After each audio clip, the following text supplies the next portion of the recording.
Hey guys, Mr. Zern here with another vocab lesson. Today we're going to focus on conditional statements, all right?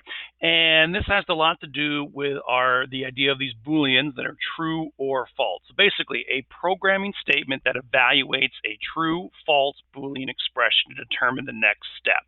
And they're written in one of these two formats: if then or if then else. And I'm going to explain what both of those mean here in just a moment there. All right, conditional statements, and we're going to learn there's a couple different types here, but basically all about logic and just determining what is the next step. If it's true, do this. If it's false, do this. Okay, so let's take a look here. All right, so first we've got if then.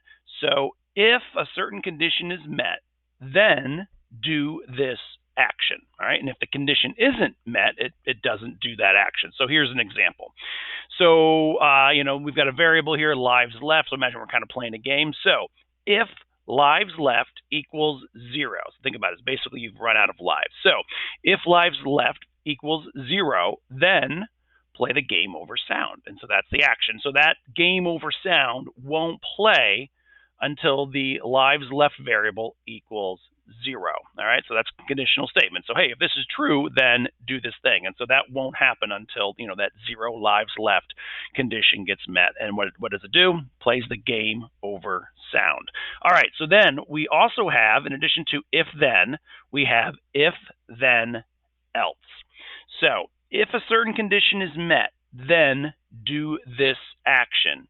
And then basically the else is sort of otherwise, just do this other thing.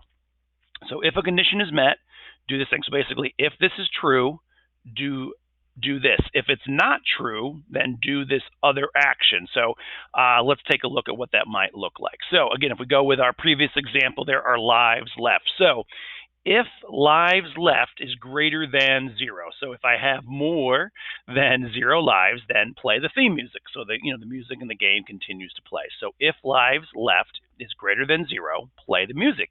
Else, play game over sound. So imagine that music would just keep playing as long as I have more than 0 lives. 5 lives, 3 lives, 2 lives, 1 lives.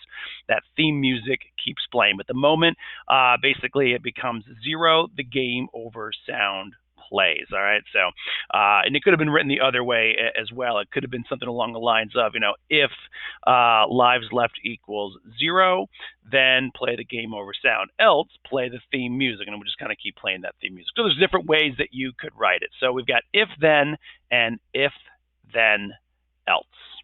All right, I will talk to you guys later, and we'll kind of delve a little bit deeper into those in the next lesson.